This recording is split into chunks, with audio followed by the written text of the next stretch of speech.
Hey guys, what's up? So did you know that Kagura's umbrella actually talks? Yep, that annoying umbrella has its own will.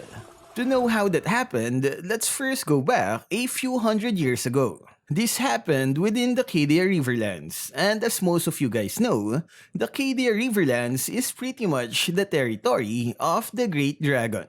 Back in those days, the Great Dragon had just bestowed the people the power of the yin and yang. To be more precise, it's the power to channel the yin and yang.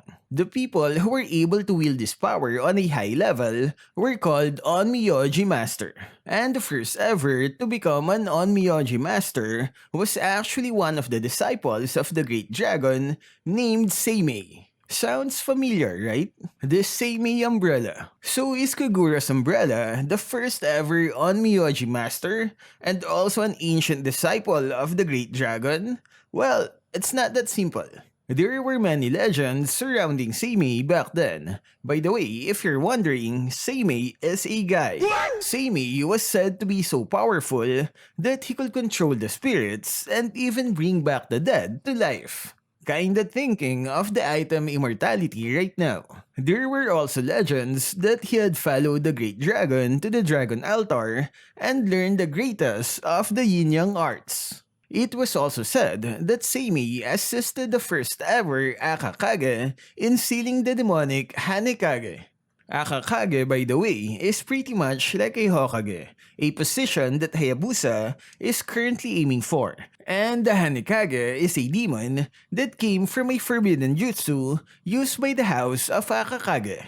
And Hanekage is the one that's currently sealed within Hanzo's sword, which is the Ameno Habakiri. I know, it's a bit confusing. Think of Hanekage as a demon trash can. You throw all of the bad emotions into it. However, it suddenly woke up and messed up everyone that it could reach. Anyways, let's not get too much into detail about that story. Point is, this Seimei guy was there, fixing stuff and being a boss during the big events in history. He was already being a badass even before the whole Hayabusa versus Hanzo thing happened.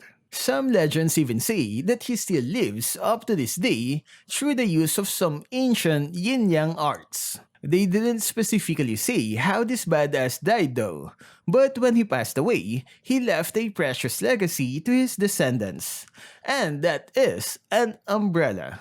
The Seimei umbrella, which curiously enough can transform into any different shape. So huge question is, had it always been an umbrella? Maybe it had been a sword, shield, spear? Who knows, but nonetheless, it was named Seimei Umbrella. The umbrella was actually made by Seimei himself, and it was refined using the power from 100 ghosts. Yep, made from 100 ghosts. That cute-looking umbrella of Kagura has a Jujutsu Kaisen curse kind of vibe.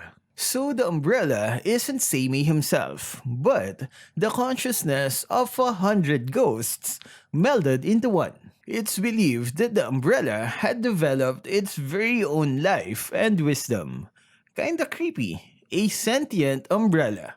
It's said that the Seimei umbrella has the ability to choose its rightful owner. However though, the Seimei umbrella just chilled inside the sacred shrine of Seimei, doing nothing. Years passed by and the people started having a particular ritual during the memorial for Seimei. You see, every year, people would gather around the shrine and perform a memorial for the once oh so great Seimei guy. One of the traditions that got included during this event was that the people actually started praying to the umbrella itself. The yin-yang practitioners believed that by doing this, they would have better mastery of the yin-yang arts. Probably like praying to the god of algebra so you'll get better math grades. However though, despite the people's devotion, the Seimei umbrella remained pretty much like any other umbrella. But everything changed when Kagura, one of Seimei's descendants, came to the shrine to pray. Well, we say pray, but Kagura, who was a small naughty orphan girl back then, was just there to do some misfits. The little curious Kagura was climbing a tree, trying to peek inside the sacred altar even before the ceremony began. Little did she know that she was being watched by a boy that's few years older than her. This boy, as you guys probably would have guessed, is Hayabusa. Hayabusa is actually the son of the Shadow Supreme Grandmaster from the Scarlet Shadow. Wow, Shadow Supreme Grandmaster. Sounds like an important position. Hayabusa and his family was there because of the shrine's invitation. I guess that's pretty normal given the history of Seimei and the Shadow clans. The bored Hayabusa, who had no interest in the weird rituals being performed in the shrines, was amused at the sight of this young girl struggling to climb a tree. Suspicious Hayabusa. Anyway, as Kagura was about to cheer for finally reaching the top, the elders of the shrine had spotted her. The old farts were enraged at Kagura, telling her that she's disrespecting the ritual and that she might have angered the great ancestor Seimei. However, the stubborn Kagura refused to apologize and admit her fault. She said that the only reason she climbed the tree was because she heard a voice calling out to her. And that voice apparently was coming from inside the altar. Again, kinda creepy. The elders though didn't believe her, and soon an argument broke off. Kagura, who was indignant for not being believed at, answered back and defended herself. And it was at that moment that she slipped and fell down the tall tree.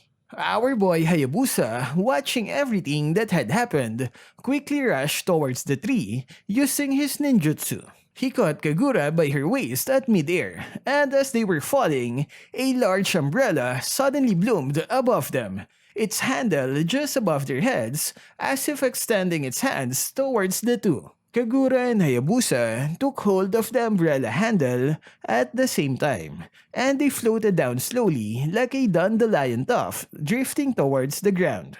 A 10 out of 10 when it comes to childhood romantic scenes. Props to Hayabusa for being ready on grabbing that opportunity.